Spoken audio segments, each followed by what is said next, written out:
Oh, so God, we'll have to watch geez. what we're saying. Now watch what you say. Yeah. Okay, one of the things to try to do this time is everybody mute. Jim and I want to just remind everybody that cell phones shouldn't be dinging in the background. So anyway, not a big deal, but if you mute yourself, you can unmute anytime you want to say something. Oh. You made them all very quiet. You're all frightened to talk now. They're afraid to talk. Aye. That's not my wife. I've still got your mask on. I'll give it to Barry when he comes back. Okay, no Good problem. afternoon, Jim Mitchell. Jim Caldwell here. I know you can't talk, but I welcome can to talk the now. Zoom call. Hello. Yeah.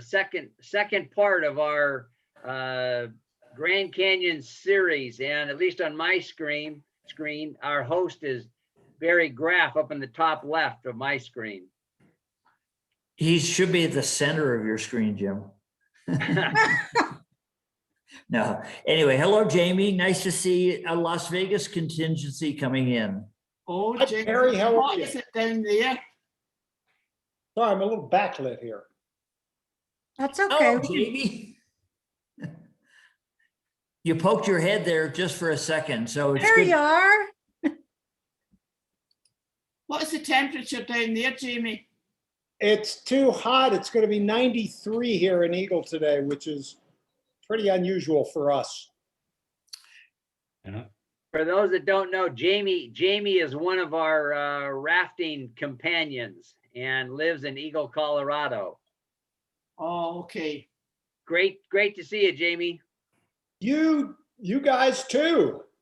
Well, I'm afraid I can't stay for much. I've got a meeting later on today, but I definitely wanted to check in and say hi to everybody and watch a little, reminisce a little. Here's some Okay. of the lies. It is now 1 minute past the hour, and so I'm going to officially start. Let me start here and share this, share, and start from beginning. There we go. I think you can all see this now. So here we are again at the second part of the Grand Canyon 320-mile rafting trip we did back in April of 2021. As a little bit of a reminder here, this is a picture of the Colorado River showing the little Colorado coming in off the side, but it also shows mainly the different Indian tribes or the tribes that have been and are still in the canyon or involved in the Grand Canyon. This is another picture I'd shown the first time through, but it's probably the most relevant picture because what you see is the Grand Canyon down at the bottom of the left-hand corner of your picture. And what you end up having there is what is called the Zoroaster granite and also called the Vishnu schist. And I'm going to refer to this as time goes along quite a few more times, but it's what's called the bedrock of the earth.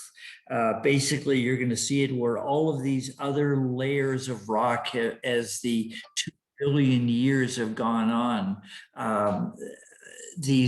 Anyway, they're sitting on top of the Vishnu schist and the Zoroaster granite. So anyway, this is just a historical 2 billion year tour of the rock structure and that little bit of puddle at the bottom left-hand corner called the Colorado River. So if I can make this thing go forward, it would be good. Okay, let's not freeze this. There we go, wrong direction. Okay, there we go. Day 7 is where we're starting. So here we are in the morning of day 7, and you can notice all the luggage, which is all of our bags, are ready to go back onto the boats, and the guides are preparing the boats. So what you have is just the morning ritual for 18 days. So as we start here, This is another beautiful view.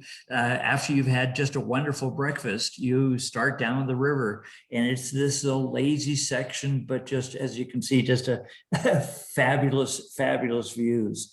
I think these are Mark's keens that are pointing, showing how pretty it is. This is one of the first rapids we run into. This is called Hance Rapid, and it has about an 8-foot drop overall. It doesn't look very big, but we had to walk it along the side to look at this to get an idea of what we were going to be involved in. Because when you're on the river looking at an overall 8-foot drop, it's pretty substantial, but from a distance, it looks like a small little rapid. Corey here is our guide, our master guide, the gentleman who basically orchestrated the whole thing. And the day of Hance Rapid, he shows up in what was called his tutu. So he picked this up somewhere at the Goodwill or whatever, but it gave a lot of humor for all of us. But Corey is gender identified for his day, and but he is an amazing person. I think I told you last time. I think he's done this 58 or 59 times on the river, and the first time he did it was when he was 11 years old.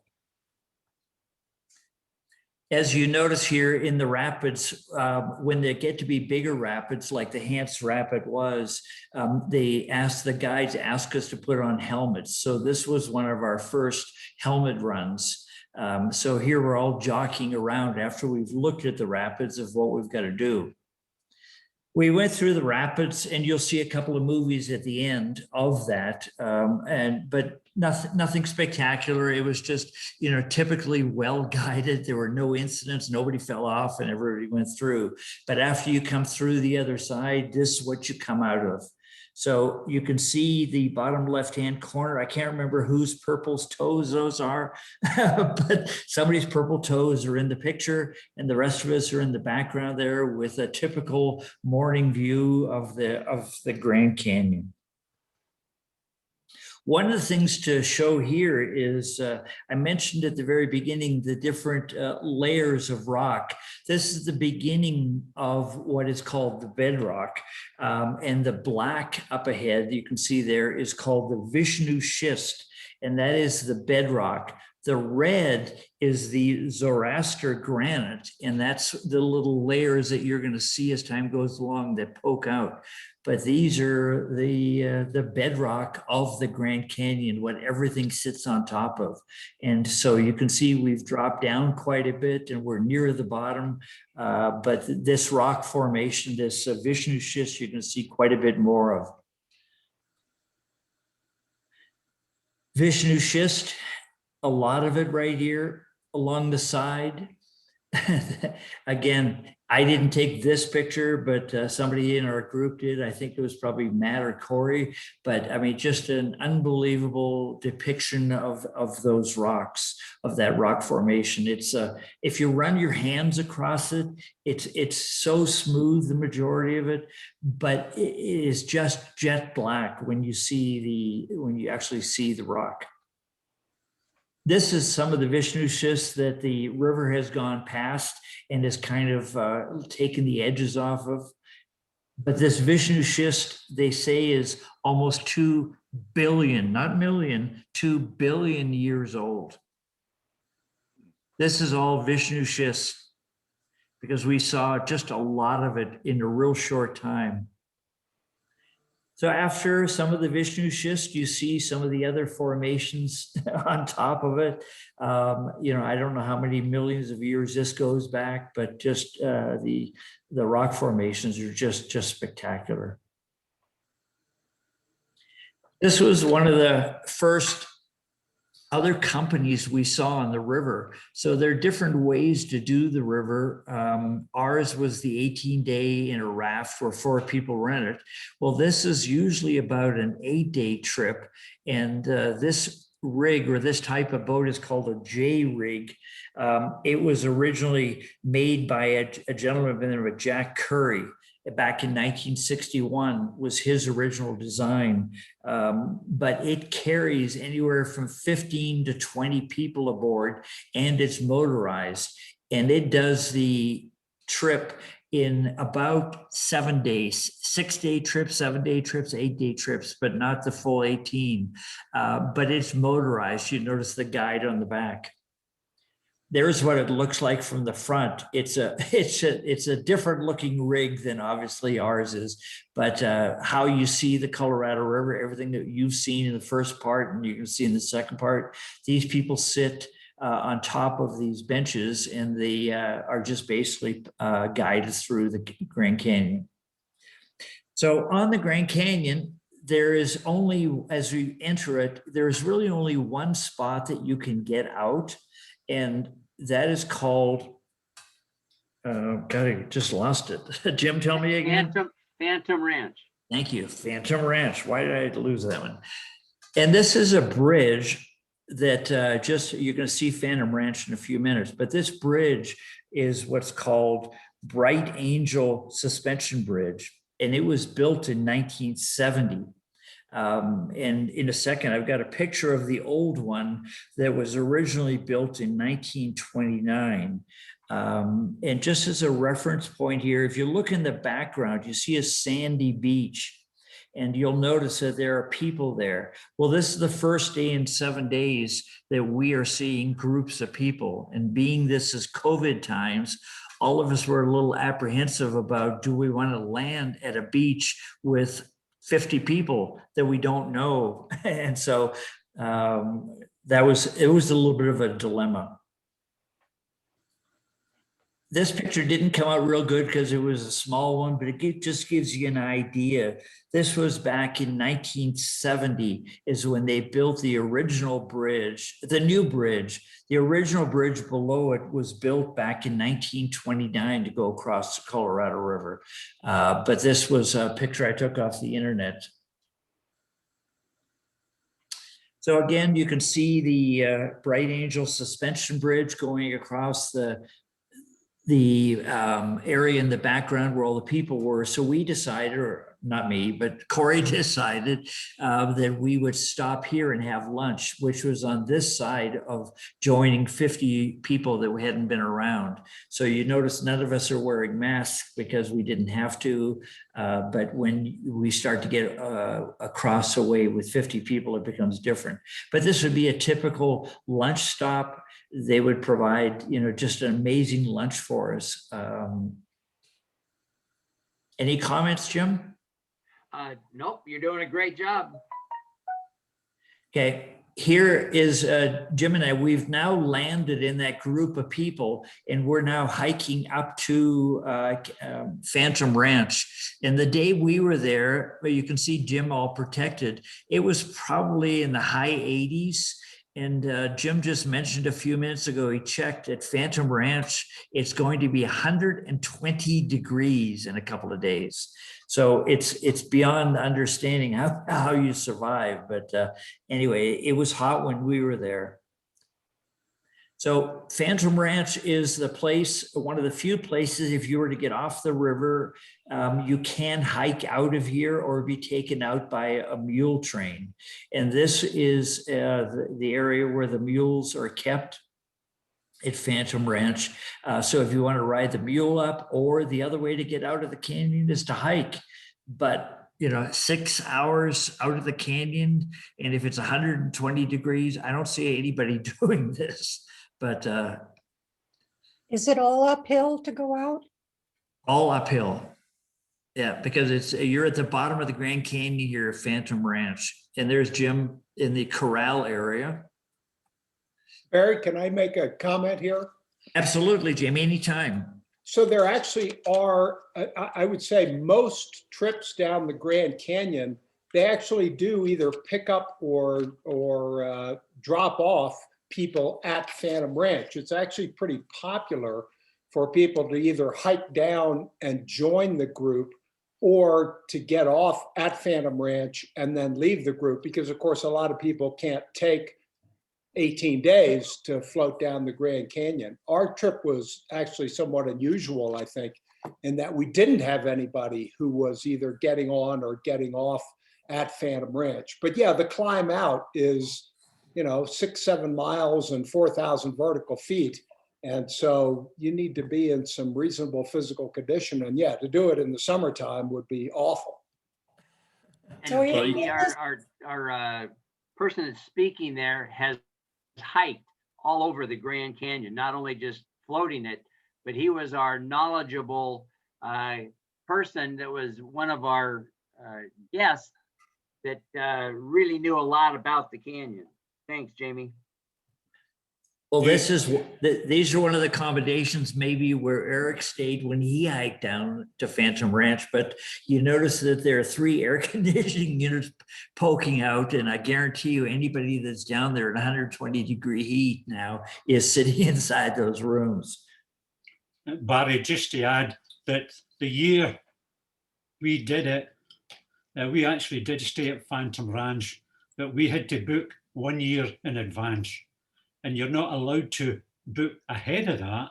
In fact, and we tried to get on at midnight. We tried to do it a second time with Mitsu and another group of us. And we had 10 of us all on the web and telephoning at midnight, 1 minute or 3 minutes apart. And we were never able to do it. By the time, half an hour later, it was fully booked.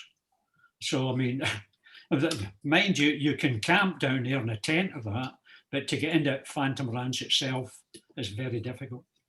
Yep. Well, it's very much like our rafting trip. I mean, some of the people who were on our trip signed up 2 years ahead of time. I mean, if it wasn't for Jim calling me at Christmas time and saying, would you like to go? And that was 3 or 4 months later. I mean, I don't know if I could plan 2 years ahead of time that I'm going to go do something. Okay, so let me see, there we go.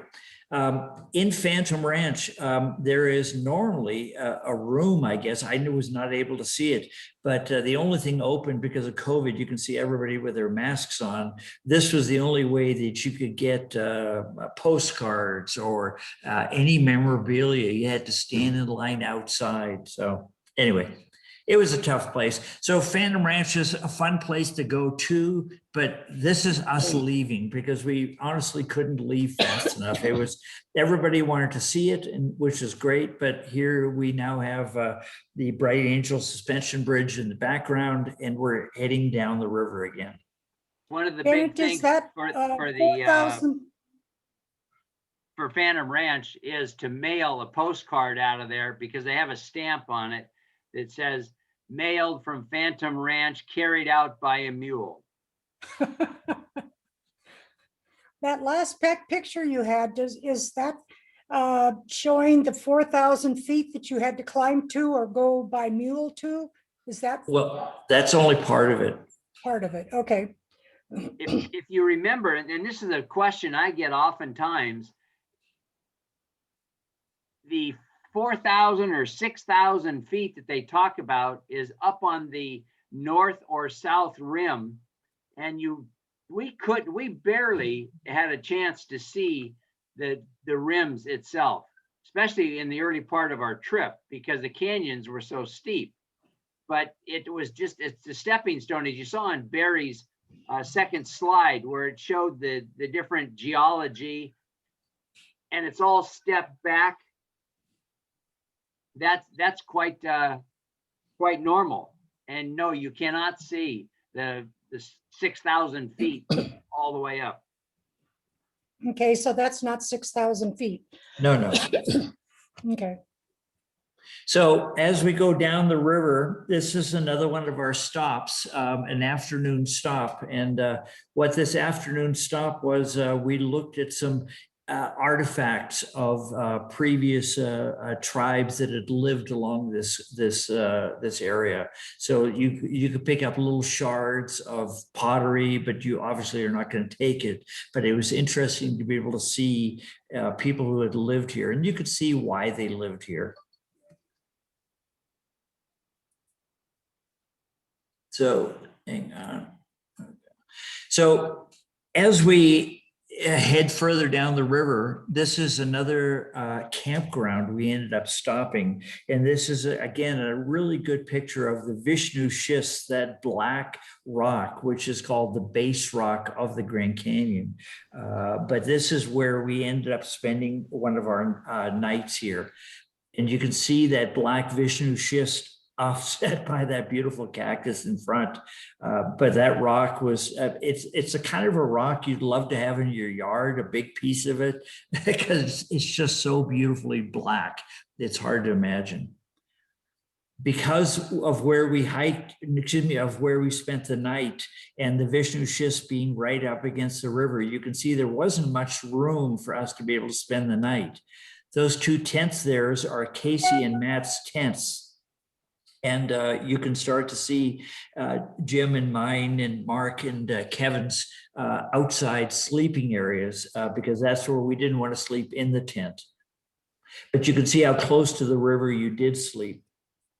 This is Casey, obviously one of the guys who went with us, and his wife gave him a gift that he was not supposed to open, I guess, until he got onto the river or down the river, and he opened it, and it turned out to be a little blow-up mannequin. But he had this on most of his pictures, and it's just a great picture of the black Vishnu schist, the sand, which we all started to love and hate, the beautiful yellow flowers of the river. I thought it was a great picture. So here, this is the same spot, but our evening, we're now, our guides are starting to cook for us. These white bags, I told you the yellow was our personal stuff. The blue was sleeping gear. The white were kitchen supplies. So there was our kitchen setting for the evening. Again, our kitchen setting with the boats that had been pulled in.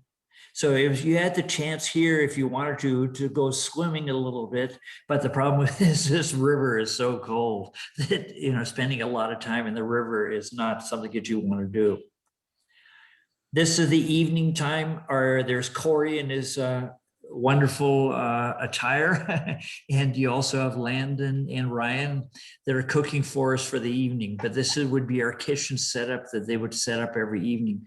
This evening was a special evening because they ended up doing, if you can imagine this, 6 tri-tips. I mean, it's unbelievable what these people pulled out every day for food. It was just spectacular. I mean, here you're on the side of the Grand Canyon, 7 days into a trip, and they pull out a tri-tip. So here was the meal, a couple of pieces of tri-tip and more if you wanted it, garlic, mashed potatoes, and green beans. I mean, you know, what restaurant in the middle of the Grand Canyon wouldn't serve this? So there's Corey eating his evening meal. He's an absolute gem of a person.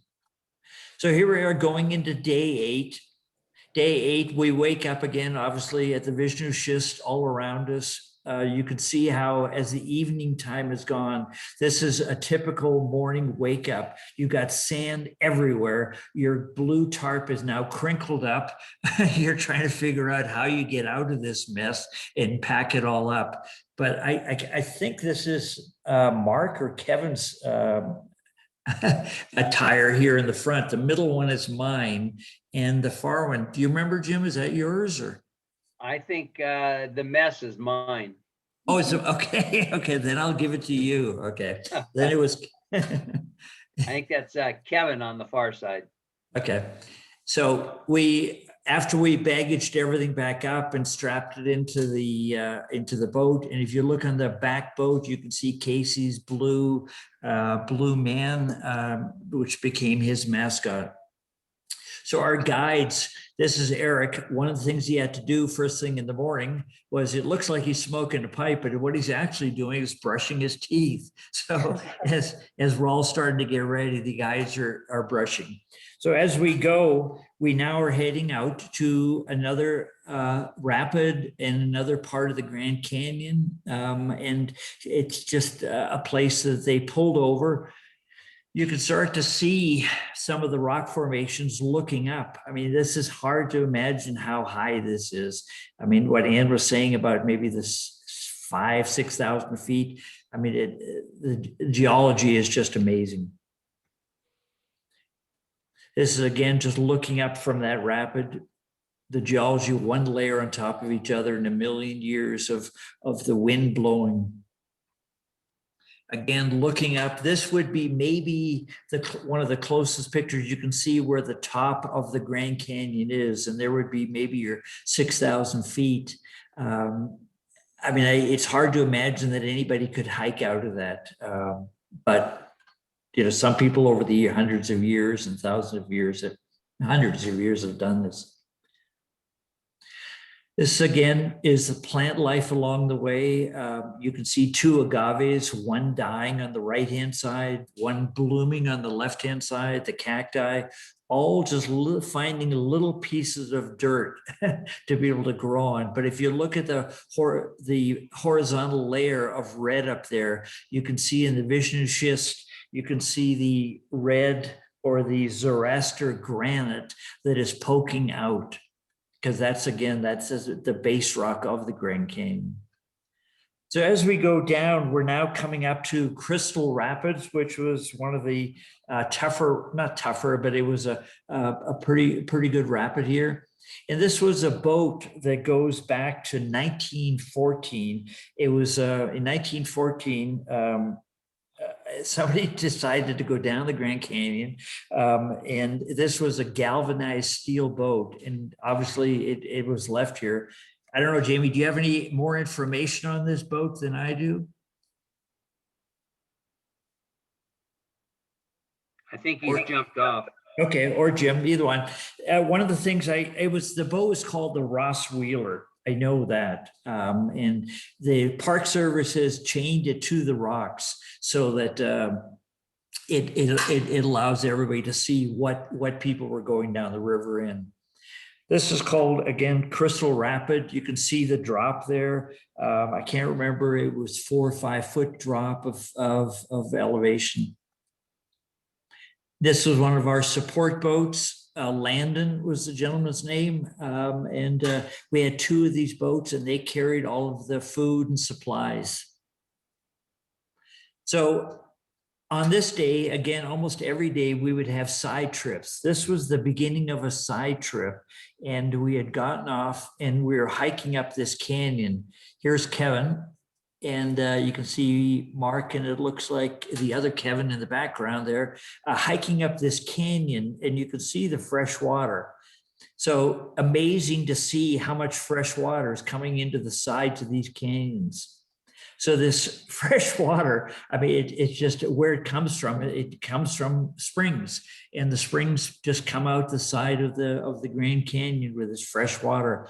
And so here's the group all wanting to get refreshed, which today I would think in 120-degree heat would feel amazing.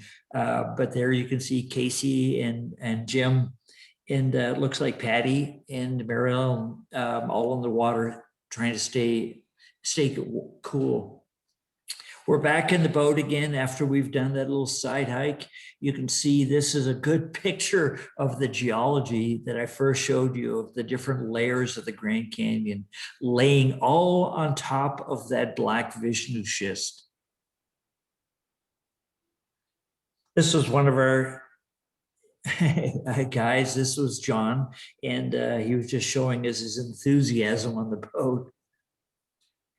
Again, as you're going down, the views are just, I mean, they're just breathtaking. And what you see here, this is not the top of the Grand Canyon. I don't, maybe half or 3/4 of the way up, because it's just so immense wherever you look. Another evening spent on the Grand Canyon. Here we pulled over, and you can see there's just a real small little area of sand. And in the background, what you have is that red Zoroaster granite that I told you about before, which goes basically as the bedrock of the Grand Canyon. But it was just spectacularly beautiful.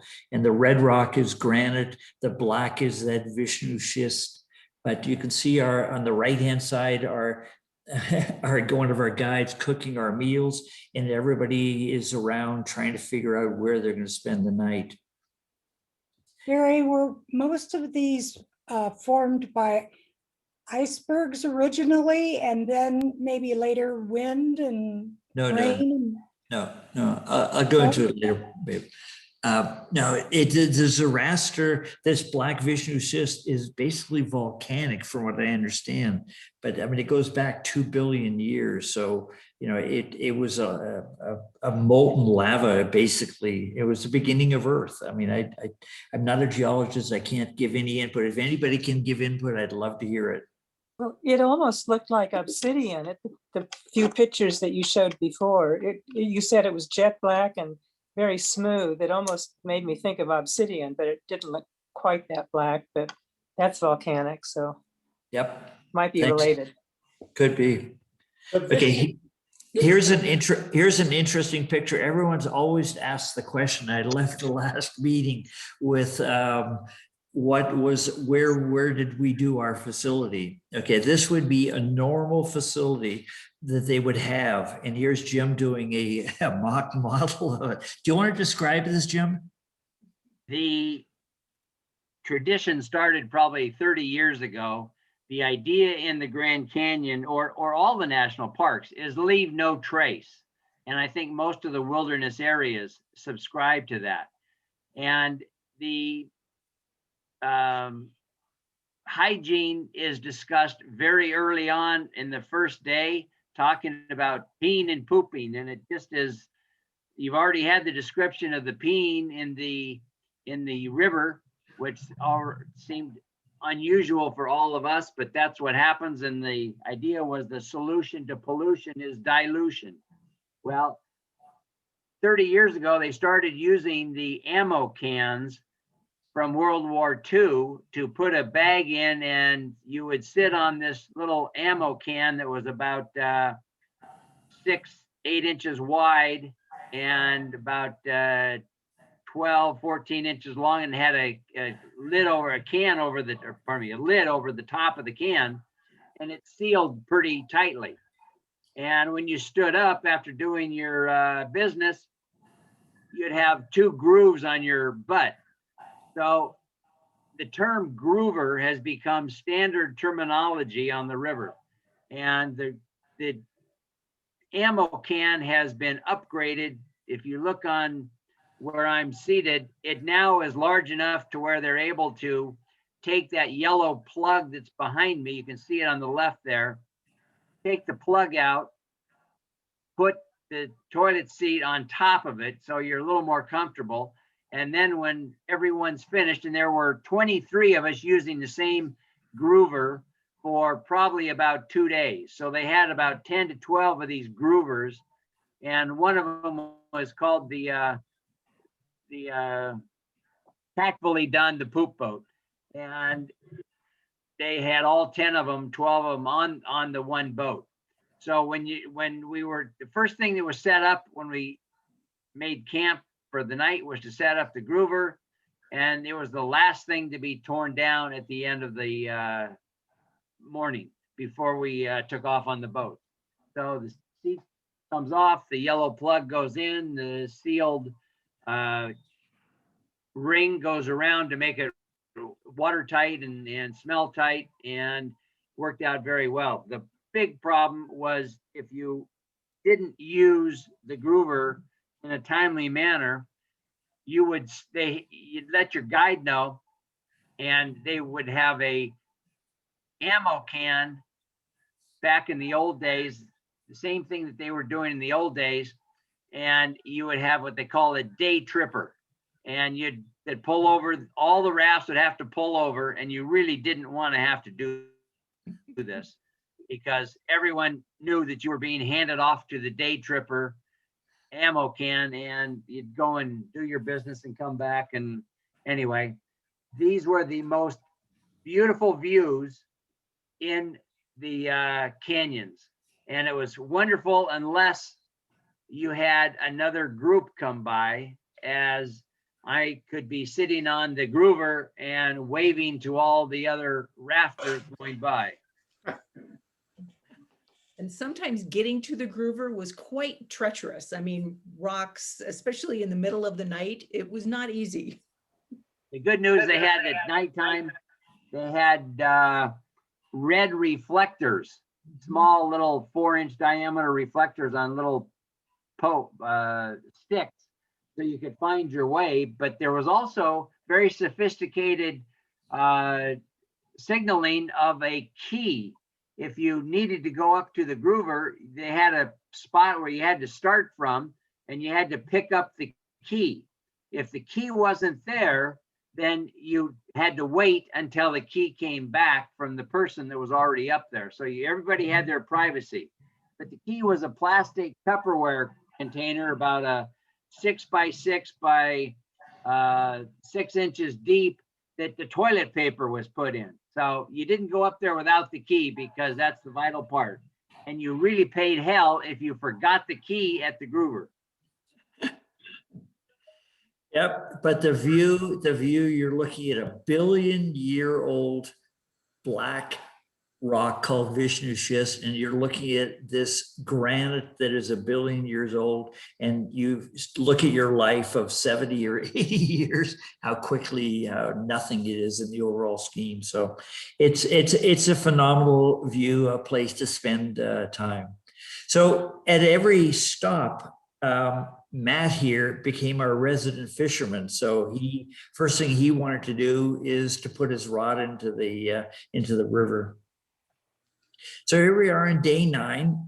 Day 9, again, we woke up, and we're just at the edge of the Vishnu schist and red rock granite.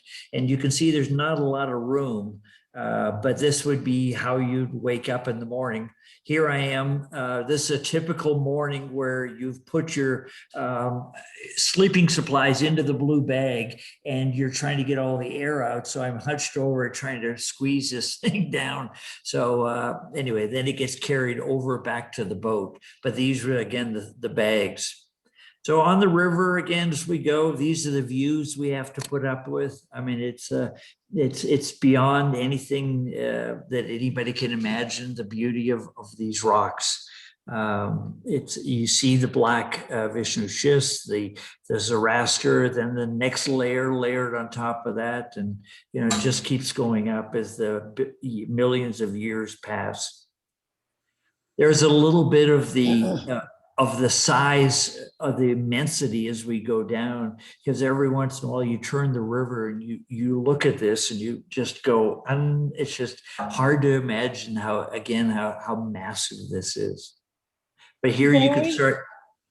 Oh, I'm sorry. Do you know what Vishnu schist, or however you've accomplished Vishnu that schist. word? Do you know what it means?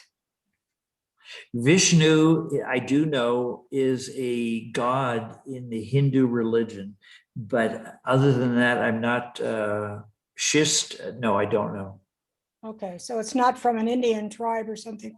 No, I don't know where it comes from. Okay. These are just some great pictures of the river and the surroundings. So here's typically the guides. You can see Corey there pointing out to Mark and Jim and Kevin and I. I don't know what he's pointing to, probably something, 3,000 feet up, something amazing, but you can see the rock formations on either side. So we pulled over again for one of our typical day side trips, because this was really the highlight of every day. We'd spend 2-3 hours, and wherever there was water in these little side hikes, you knew there was something beautiful coming. So you start to hike up this side canyon, and what do you come upon? I mean, it's like paradise. It's unbelievable. Where the rock has allowed a little bit of the water to come out of it from a spring. The spring is run, the plants are growing, this beautiful water. Any comments here, Jim? I think that is Elves Chasm. And I think we've got some videos possibly to where people were climbing on the right-hand side behind the rock and up into a little cavern, and then stepping out on that first ledge and jumping in. Yeah, the amazing thing what the Park Service has done, and I give them a huge amount of credit, is kept this in its pristine state. I mean, if you look at this, this is like Adam and Eve arriving at this waterfall. I mean, there's no sign of man being here. So it's just a beautiful, beautiful section of the world. So we're back on the water again after seeing that beautiful waterfall, that area. And you can see it's starting to open up a little bit, not as high as we had before, but still you can recognize some of the layers. It's just looking back at the canyon, again, all the formations. This was, I don't remember who took it. I think it was Matt's picture. But this, I love this picture because it was a bighorn sheep sitting on a black piece of Vishnu schist. I mean, it was your typical black, spectacular base rock of the Grand Canyon with this beautiful bighorn sheep standing on it. So as we go, again, a little more water is coming down, a waterfall running. These layers, I mean, horizontal layers, vertical layers. I don't know what the name of this is, but it's just beautiful. Lots of sheep along the way, and most of them are bighorn sheep, male and female. There's our motley crew of Jim and Mark looking as happy as we all were every day. This was an activity when we get to a good size rapid. This was called riding the bull. And so you had the option of sitting at the front of this, of our raft and basically riding the bull. So as you go into the waves and you, obviously you're hanging on for dear life, but Mark wanted to do it. So here's Mark riding the bull. And it was some great shot. He didn't fall off. He hung on well. So that evening, we pulled over, again, one of these nice little areas that they have of sand. This is the group pulled over. We're sitting here, obviously waiting for dinner, but this would be a typical evening. Is a typical evening again of us camping. You can see it's very basic again, the 4 rocks holding the blue tarp, and there's Mark's green bivvy. And I think the next one was, anyway, it doesn't matter. There's that was the quad. This is our 4 sleeping areas. Again, a picture of the groover, because this was not one of the prettiest sites, except that you still had a pretty site that you got to, if you look off to the left, you can see the river. This was the river in the morning time. We're starting to wake up, and you can see the river's obviously still doing very well. Day 10 now starts out. Day 10, we start on the river again, packing things up. This is Patty giving me a hug first thing as we take off. We start to leave and go down again, down through the Grand Canyon, down the Colorado. And these are just geological formations. Any input from Donna or anybody? I was just reminiscing a little bit about things that I heard in college or learned in college, that when you talk about the rock being 2 billion years old, when the Earth was first split away from other bodies in the universe, it was 4.5 billion years ago. And the crust was formed after that. It was molten in the beginning. And then the first signs of life, or not the first signs, but the first multicellular organisms were found to be about 1.5 billion years old. And what we see as a little organism or something you can see with your naked eye about 600 million years ago. It's staggering, Ron, to put all of this in perspective. But your base, what you said when the Earth was first molten, my guess is the Vishnu schist, that black rock, the Zoroaster, that was that time period. the Vishnu, it's a top there, and it's a Hindu god of protection. Yeah, that's Vishnu. That's exact. Thank you, Elizabeth. That's this is again the Vishnu schist, and you can see the other layers in the background above it. This was just a little bit of Vishnu schist poking out. But it was always, to me, it was always like grandfather poking out. It was one of the more beautiful, again, like I said, one of the more beautiful rocks. This is a Vishnu schist that is smooth. Here you can see Matt in the middle of this black Vishnu schist, and he has the red Zoroaster granite around him. I mean, it was just a billion years of water flowing, and not a water flowing, but a billion years of it being there, then water flowing whenever the Grand Canyon started. I mean, these rock formations as you go through are they're breathtaking. So we're a little bit out of the Vishnu schist again. Oh, I'm going in the wrong direction. No wonder. Sorry, I apologize. Ah, God damn. Okay. So here again, back to the red Zoroaster with the Vishnu schist. We're back on the boats again, heading down.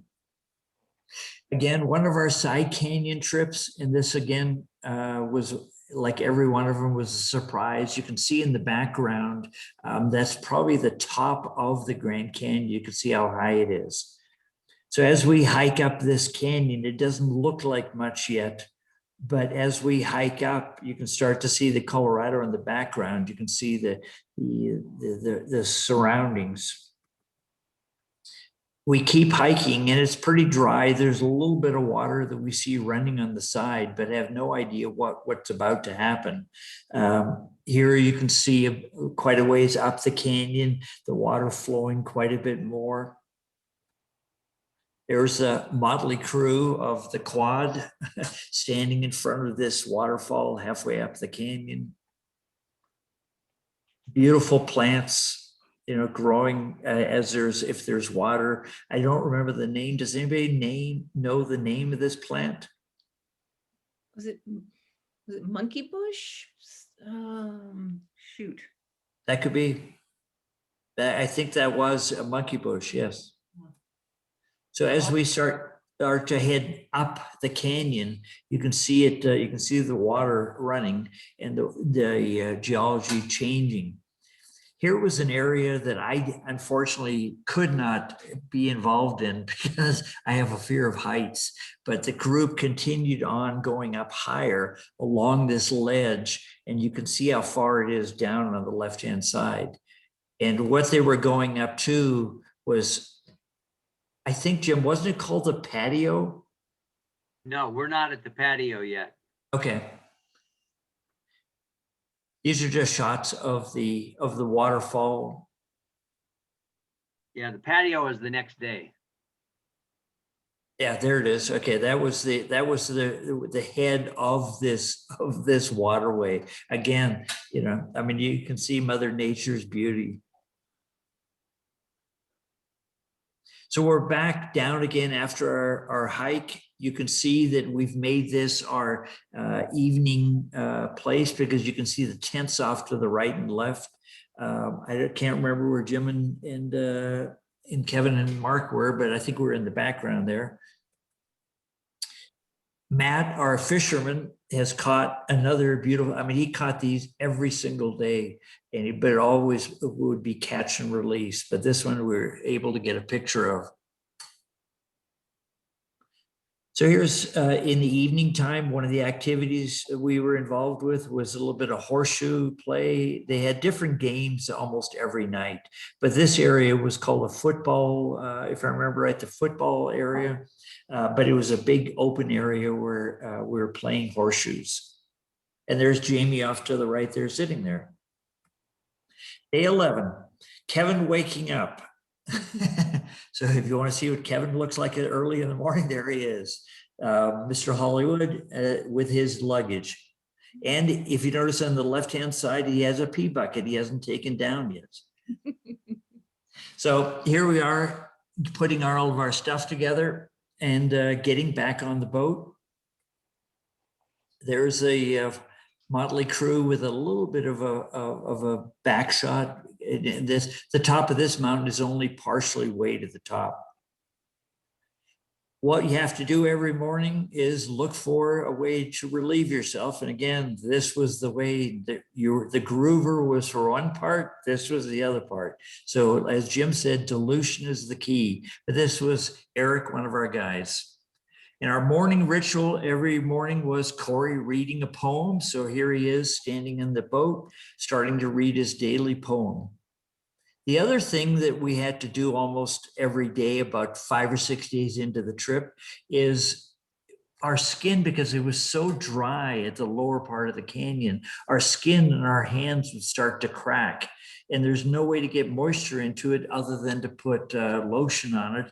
And that would be a lot, but your skin would still crack. But here is Eric applying crazy glue or anyway, a crazy glue onto our crack of our fingers to keep it from cracking further. But this was kind of a ritual every morning to see if anybody had any skin cracking.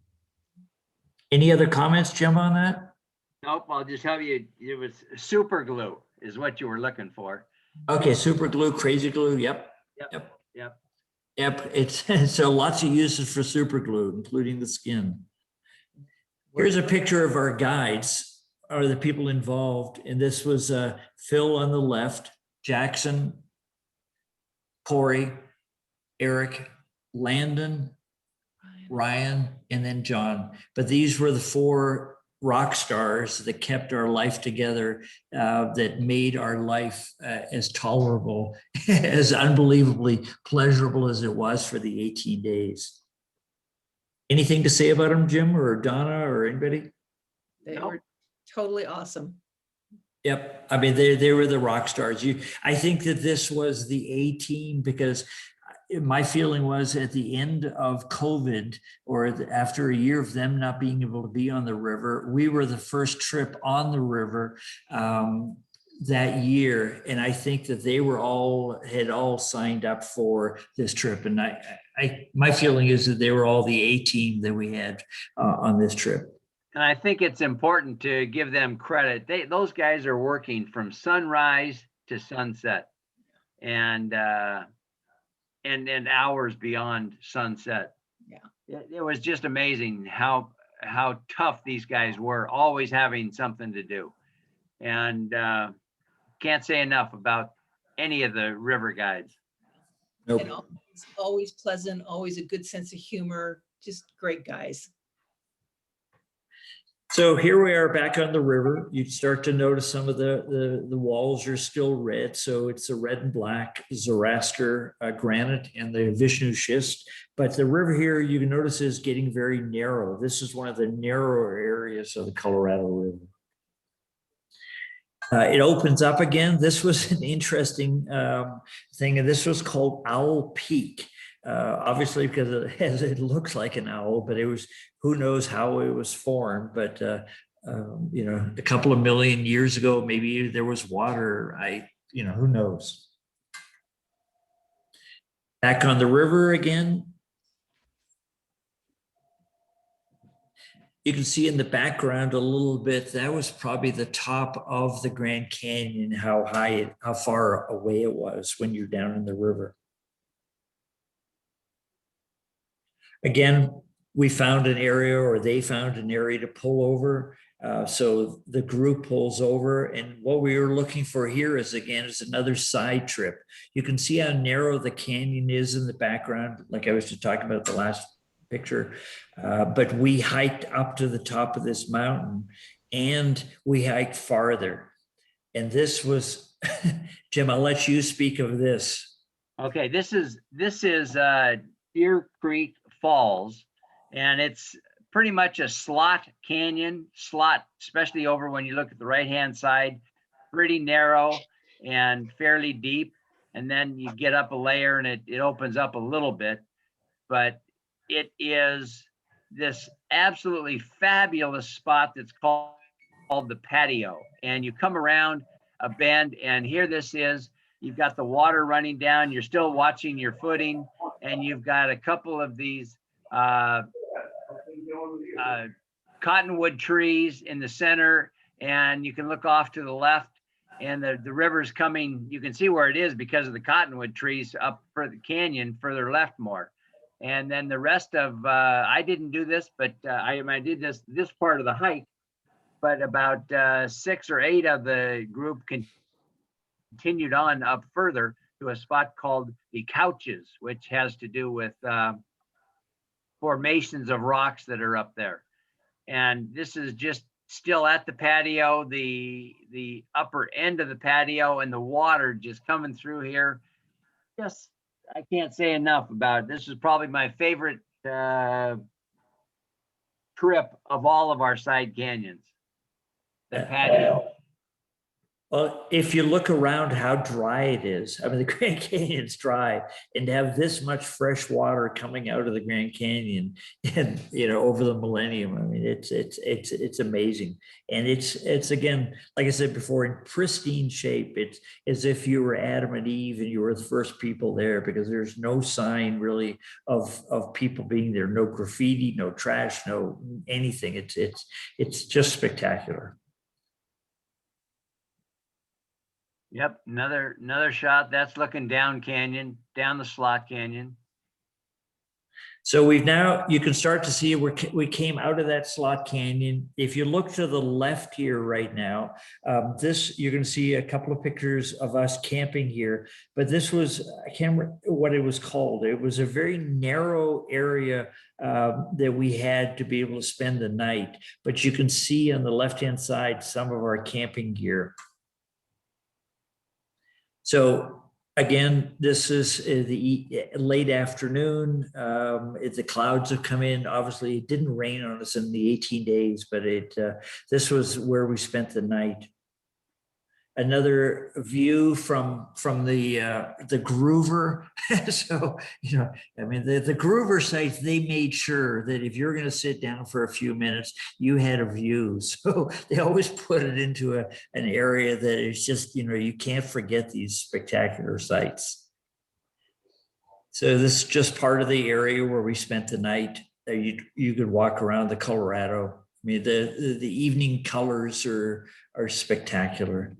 Day 12, we woke up, and again, we were up against the side of this mountain. This is everybody, it's a little bit cooler. I don't know, maybe in the mid 40s that morning. You can see people a little bundled up. This is getting our coffee, getting things ready. Here's Mark and I getting our stuff ready. Is where we spent the night, and we're back on the river again. So on the river, again, it gets to be after 16, 17 days, it's hard to believe these views, because it's breathtaking each day. So again, one of the side hikes the next day, again, an amazing place where a canyon formed, water's coming up. And so we start hiking and we go, what's up this canyon? Well, the first thing we come across is fresh water and fish. These are fish that live in this little bit of fresh water. Do you remember the names at all, Jim, or this canyon name? I don't, but I do, looking at that. That was one of the tougher hikes that we took. This is where you and I just said, you know, we see that bend up there. We're not going any further than that bend. It just kept going. That was pretty tough hiking, going up the canyon, walking up all the river rock, rounded boulders. You're in and out of water constantly, which you have to cross, obviously, but you know, you can see the beauty as you go. These are the monkey flowers, but you can see the sides of the canyon walls. I mean, the canyon walls, they're I don't know what to say about them. They're spectacular. Spectacular. Thank you. So here we are back on the river, continuing on a little bit farther. Another place we pulled over. This was a very narrow spot for us to spend the night, and the people with their tents camped on one end, and the people without camped on the other. Day 13, waking up, coffee. Where we stopped here was a very pretty, what am I trying to say? Steep. Thank you, Jim. We had just finished running Upset Rapids, and this is called Upset Hotel. It's one of the few spots that we stayed that was on the left-hand side of the river. And as Barry said, this picture doesn't show you how steep it was, but to get all the gear off the boats and up to the top of this sand dune and then set up camp, we looked just like a set of barracks because there wasn't much room. And everybody was pretty much piled in on top of one another, and it worked out very well. It was a great, beautiful view. This is the morning, because if you look at Corey sitting in the boat, what is he doing? Reading a poem to us. So it was always our way to start the day. So you start the day, the sun's coming up, you're back on the river.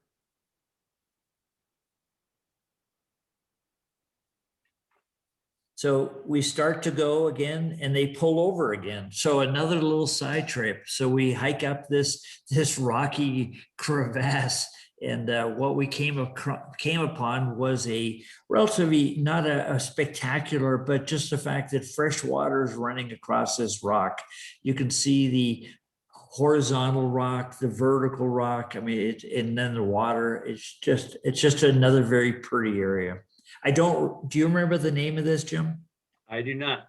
I don't either. I mean, there were so many names of all these different falls. Was that the spot where Ryan read the poem for their? Yeah. Yes, it is. Yeah. Donna, thank you. Yeah. I don't remember the name of it, but I do remember that. So here is another one of our evening spots. We had pulled over, and everyone, what we were doing, we would scramble around looking for our piece of real estate to spend the night. But this was a very open area for this evening to spend the night. So what happened was, first thing Matt had to do was head for the river and go fishing. So this was it was a joy to watch him. I mean, again, the views as you come out from your camping spot, you can see the sand just pristine, the water is spectacular, the views are just breathtaking. There's Mark enjoying an afternoon in his red bottle. This would got to be known as, anyways, it's where he drank his mezcal from. That was his drink of choice. This is the group sitting around. Do you remember the name of the spot here at all, Jim or Donna? I don't. I'm sort of following along, and I don't really remember that one. Hike to the patio. Yeah. Anyway, we're having I think we're having dinner here. But anyway, this would be a typical evening sitting around. Again, typical how you spend the night. You can see there's no grid on it yet, but this would have been as we were just starting to set up. And one of the things that I had brought along, which turned out to be a hit, is upper right is a brush. And it turned out that this sand obviously gets into anything, but that brush became popular to keep everything at bay. An evening sit around. They ended up having a little fire. So it's just, as the evening went along, it just became a great place. They would sing songs and, drink a little bit. Anyway, day 14 is going to be continued in part 3, but this is, we're coming almost to an end, which we hated, or I hated, because I realized day 18 we were done. But here we are in part 3. I'm going to show you a couple of short videos that I think that you may enjoy. In these videos, let me get this down here. Okay, part 2 videos, here we go. Okay, if you can identify the rapid, Jim, you're better at this than I am. No, I can't identify any of the rapids. Gives you a little bit of a feel for what it feels like going down the rapids here.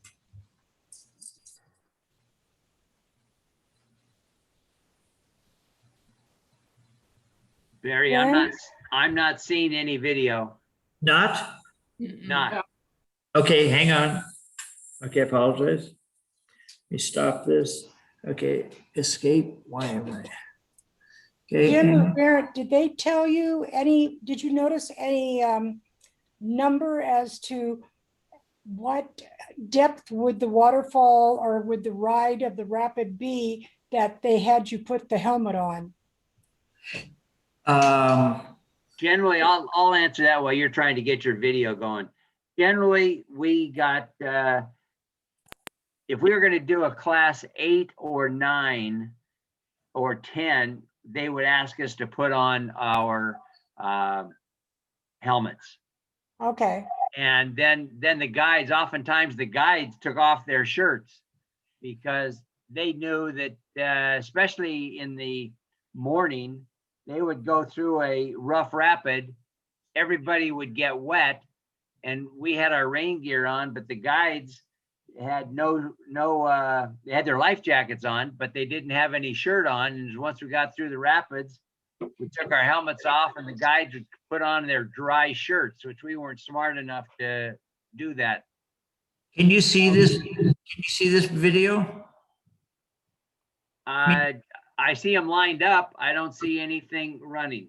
Okay, nothing running. Okay, why is it not running? yeah. Share your screen, share video, stop share. Okay, pause. Okay, share.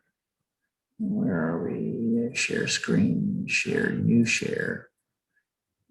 Part 2 videos. Here we go. Part 2 videos. Let's go to this one.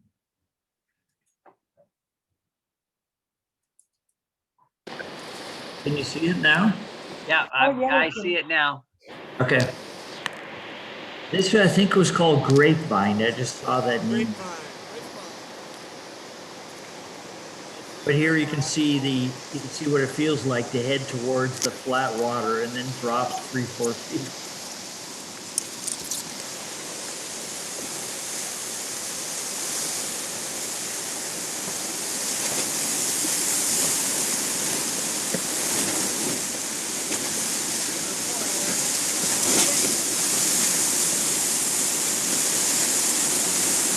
This was not one of the biggest rapids because Jim couldn't hold the camera through the big rapids because they wouldn't let you. So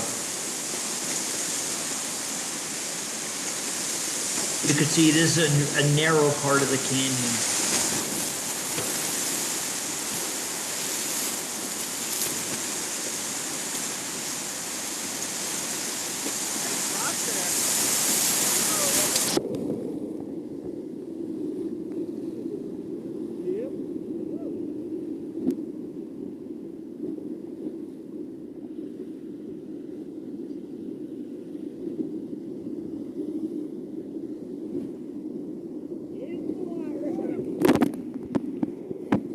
When it got real narrow, did you worry about hitting the sidewalls or anything? The rock? No, that's why we had a guide.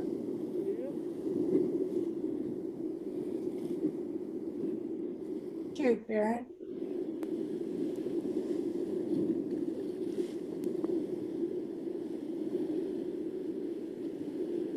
And there were a couple of times in one of the videos, I think from last week, showed us very, very close to one of the walls, and you saw him rowing like hell to get away from the wall so that he didn't hit it.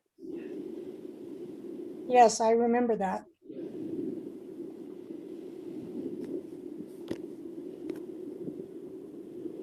What'd you think of Grapevine? I think it was a good one. And not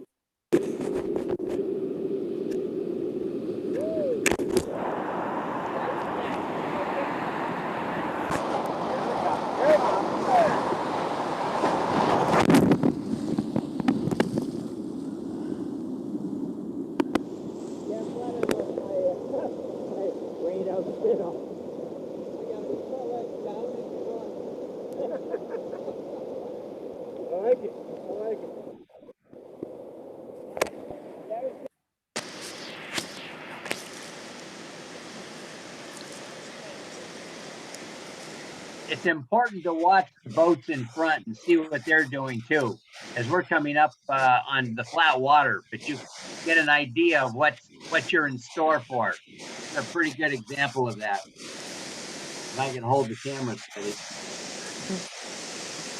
Well, just the fact you took pictures of movies, Jim, is great. You really get a sense of how big the river is when you're on the video.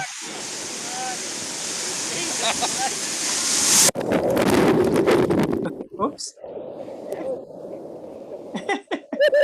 I was recording, but that was one where I needed to hang on. So you get a little Exciting. You guys didn't do a very good job of keeping me dry. We're just trying to survive.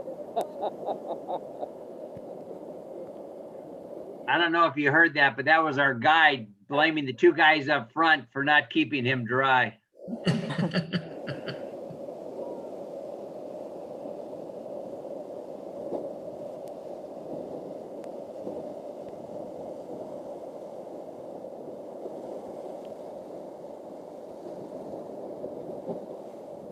That was one serious hole.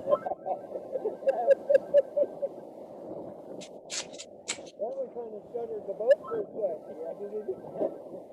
Barry, that's probably enough of that one. Right. Then do stuff, you gotta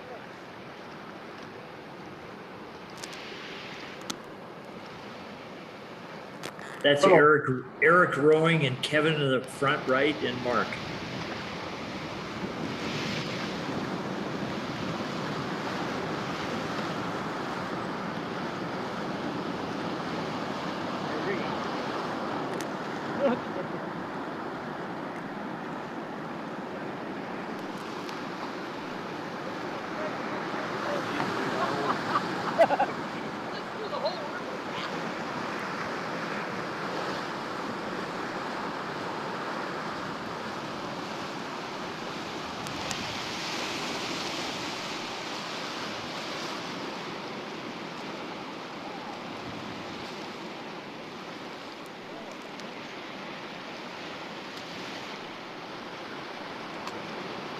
And going back to your earlier question, one of the things that these guides take pride in is not bumping any of the rocks.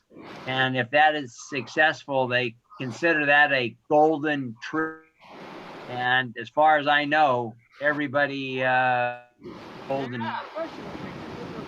One of the interesting things to see here is that the paying customer is bundled up like in a rain for a week. And the guy who's guiding the trip has got nothing on except a life vest. That gives you an indication of how really rough it is. But they overhype sometimes the amount of. I mean, they're so skilled and they're so talented going through these rapids. Now you have a big decision which way you're going to go on which side of the rock in front of us. Not quite yet. If he turns a little bit, you'll see. He's obviously deciding he wants to go on the right-hand side of the rock. Yeah, this rock is right in the middle. Hey, watch.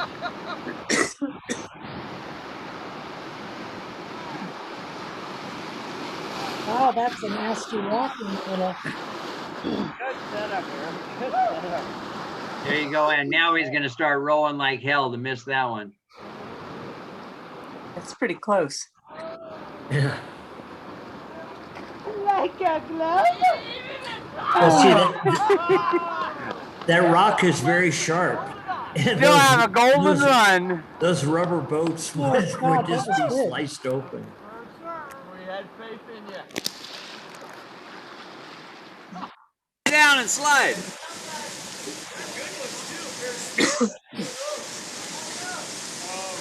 Here's one of our side hikes. That's John. There's Kevin. He's having a little harder time getting over. Hey, Kevin.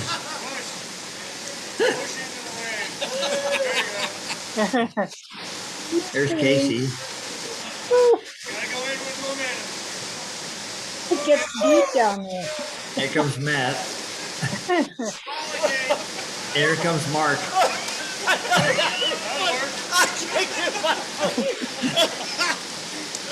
Whoa, there goes Definitely Mark. some momentum. All right.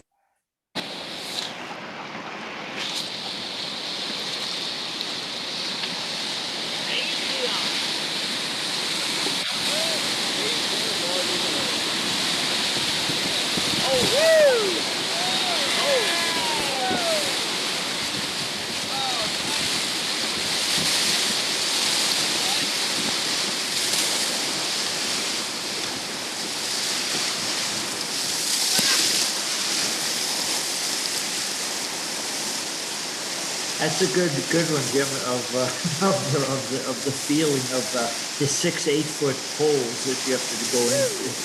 Yeah. Back here, Eric, that looks like a big plus front. It was huge, yeah, that was fun. Facing on those thrusters, perfect. Yeah, it's like, oh, I know, but I mean, Here's that That waterfall, right? yeah, Elms Chasm. What was the name, Donna? I don't remember. A burial. Yeah, Now here's Elms here's Chasm. here's the morning ritual. There's the groover. how much of that is grit?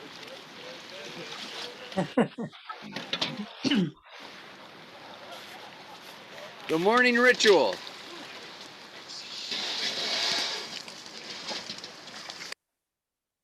Anyway, that is basically it, guys. Those I were have- great. What fun. That was great. Thank you. It was an enjoyable part of the world. Unbelievable, actually. So Well, Barry, the rock formations kept looking